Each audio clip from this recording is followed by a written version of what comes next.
आज मैं आपको एक ऐसी प्रेरणादायक कहानी सुनाने जा रही हूँ जो हमें सिखाती है कि सही अवसर का उपयोग कैसे किया जाता है। एक राजा ने अपने 3 बेटों की परीक्षा ली, लेकिन सिर्फ एक बेटा ही अपनी बुद्धिमानी से राजा का दिल जीत पाया। आइए जानते हैं पूरी कहानी। बहुत समय पहले एक समृद्ध राज्य में एक बुद्धिमान राजा रहता था। उसके 3 बेटे थे। राजा बूढ़ा हो चला था और वह सोचने लगा कि उसके बाद राज्य का उत्तराधिकारी कौन बनेगा। तीनों राजकुमार योग्य थे, लेकिन राजा यह जानना चाहता था कि उनमें सबसे ज्यादा समझदार कौन है। एक दिन राजा ने तीनों बेटों को अपने दरबार में बुलाया।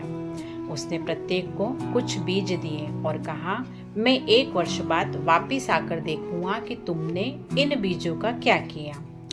जो इनका सबसे अच्छा उपयोग करेगा वही इस राज्य का अगला राजा बनेगा।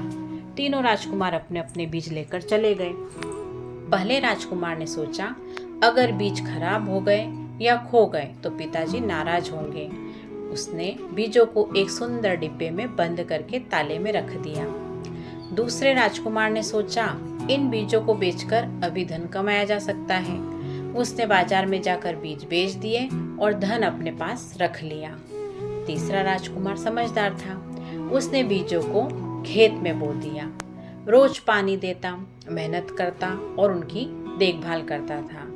कुछ महीनों बाद खेत हरी भरी फसल से लहला उठी। 1 वर्ष बाद राजा ने तीनों बेटों को बुलाया। पहले बेटे ने ताला खोला, लेकिन बीज सड़ चुके थे। दूसरे बेटे ने धन की थैली दिखाते हुए कहा, पिताजी, मैंने इन्हें बेचकर धन कमा लिया। फिर तीसरा बेटा राजा को खेत में ले गया।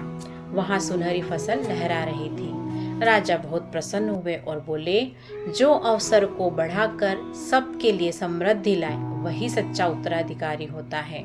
राजा ने तीसरे बेटे को अपना उत्तराधिकारी घोषित कर दिया। तो बच्चों, इस कहानी से हमें यह सीख मिलती है कि अवसर को केवल संभाल कर रखना या तुरंत लाभ के लिए बेच देना समझदारी नहीं है। सच्ची बुद्धिमानी उसे मेहनत और दूरदर्शिता से कई गुना बढ़ाने में है। अगर आपको यह कहानी पसंद आई हो तो वीडियो को लाइक करें, चैनल को सब्सक्राइब करें और ऐसी ही प्रेरणादायक कहानियों के लिए हमसे जुड़े रहें। धन्यवाद।